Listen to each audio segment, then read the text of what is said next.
Bonjour à toutes et à tous, on se retrouve aujourd'hui pour une nouvelle vidéo, un nouvel épisode de LNDLS, les news gaming de la semaine. Pas mal de plutôt bonnes news cette semaine, on y va tout de suite.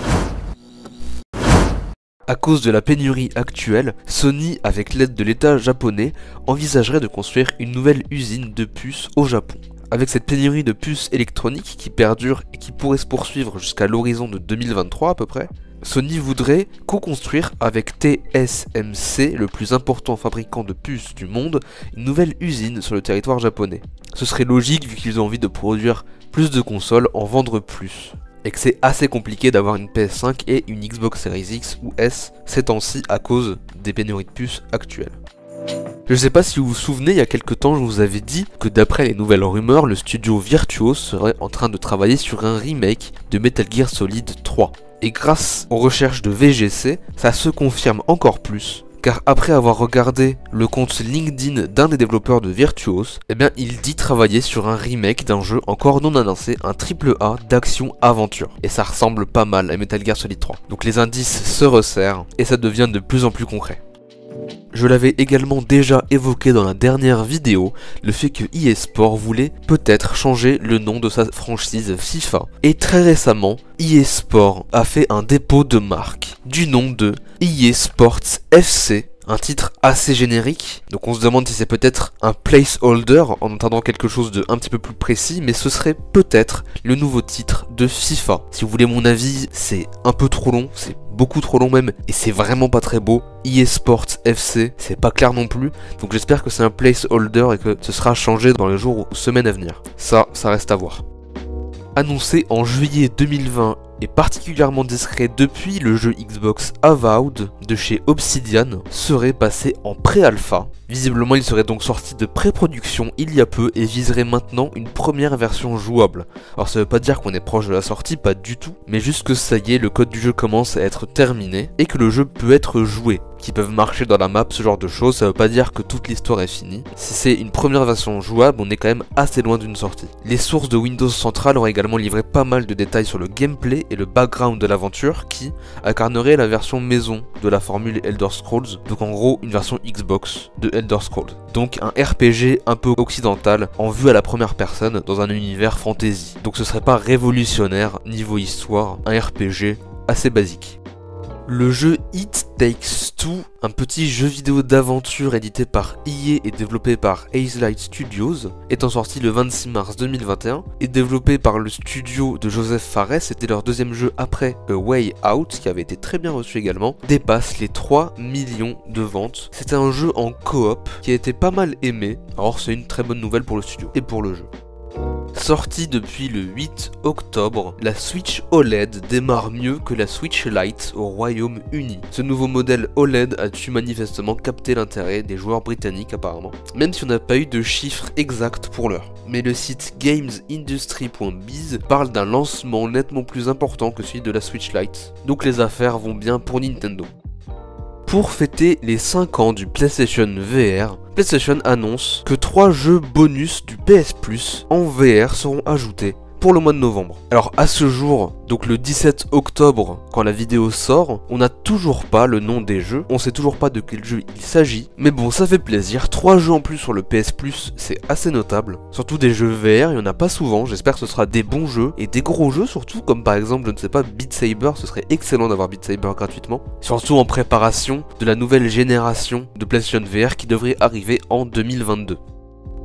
Censé sortir le 26 octobre sur PS5, PS4 et sur l'Epic Games Store, Solar Ash, la nouvelle production de Earth Machine, dont c'est seulement le second jeu après Hyper Light Drifter, est finalement retardé au 2 décembre, annonce Annapurna. Ils disent vouloir que Solar Ash soit brillant et ils ont besoin d'un peu plus de temps pour apporter les derniers perfectionnements. On leur en veut pas, il faut souvent un peu de report pour avoir un jeu complet, et c'est tant mieux.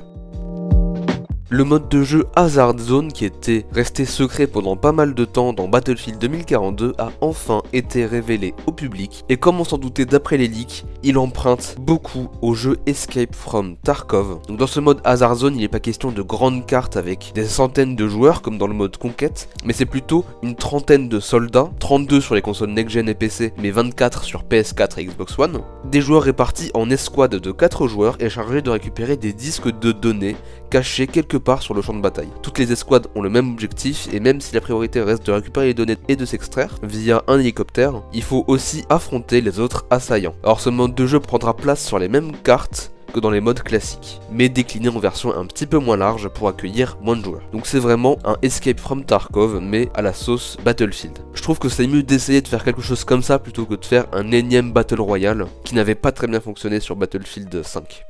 Et en réponse à ce reveal de Hazard Zone, les fans de FPS ont été gâtés car Treyarch a annoncé le mode zombie de Call of Duty Vanguard. Ils ont donc sorti une bonne annonce, et évidemment comme d'habitude c'est un scénario de série Z, une force maléfique va se servir d'un haut gradé nazi nommé Wolfram von List pour diriger une armée de morts vivants. Après je sais pas qui joue au mode zombie de Call of Duty pour l'histoire, c'est pas mon cas, je pense que les fans vont aimer vu que c'est Treyarch, et Treyarch font souvent des très bons modes zombies, assez complets. C'est peut-être ce qui sauvera Call of Duty Vanguard pour certains, mais moi, ça va pas me faire acheter le jeu. Une grosse journée donc pour les amateurs de gros FPS. Au début c'était un mème, mais au final Xbox va bien sortir un mini frigo à l'effigie de la Xbox Series X. Ça va devenir une réalité, ce frigo se déclinera dans une version miniaturisée pour tous les fans de la marque. Et les précommandes ouvriront à partir du 19 octobre. Donc les fans de Xbox qui aimeraient bien avoir un mini frigo, faites-vous plaisir. Après son annonce très récemment, GTA, la trilogie définitive édition, montre un petit peu de ses premiers détails. Ils ont leaké, c'est pas officiel, mais ils sont vrais. On a donc les premières informations sur cette compilation de remaster des 3 volets, donc GTA 3, GTA Vice City et GTA San Andreas. Et donc comme les rumeurs le laissaient entendre, ces remasters devraient un peu dépoussiérer les jeux originaux. Dans ce petit descriptif, ils devraient accueillir des éclairages remaniés, des améliorations au sein des environnements, des textures en haute résolution ainsi qu'une distance d'affichage rallongée. On en espérait pas moins. On nous dit également que les systèmes de contrôle et de visée de GTA V leur sera implanté. C'est tous les détails qu'on a eu et pour moi ça semble plutôt bon, sachant qu'ils ont changé le moteur du jeu. J'espère que ce sera vraiment un look différent et que ça ressemblera vraiment à un remaster. Cette semaine, on a également enfin eu l'annonce des dates du Z-Event de cette année. L'événement caritatif sera donc de retour du 29 au 31 octobre. Après une édition record l'an dernier où ils ont récupéré 5,7 millions d'euros pour Amnesty International, cette fois-ci ils reviennent pour Action contre la faim. Pour fêter ça, un concert ouvert au public et diffusé sur Twitch aura lieu le 28 octobre. Et le marathon réunira 52 streamers, dont Antoine Daniel, Bob Lennon, Dwagby, Domingo, Étoile, Gomar, Gotaga, Inoxtag, Jill, Jiraya, Joueur du Grenier, Kameto, Kenny, Kotei, Le Bouzeux, Little Big Whale, Loclear, Magla, Michou, Mr MV, Moment, Mintos, Ponce, Rivenzi, Sardoche, Trinity, Ultia, Xari, Zerator. Je les ai pas tous cités, mais j'ai cité ceux qui sont les plus connus. Je vous laisse faire pause sur l'image pour savoir tous les streamers qui seront présents à l'événement.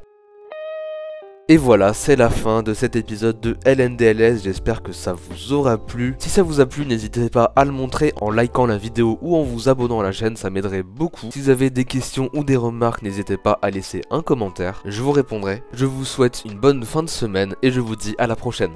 Bye.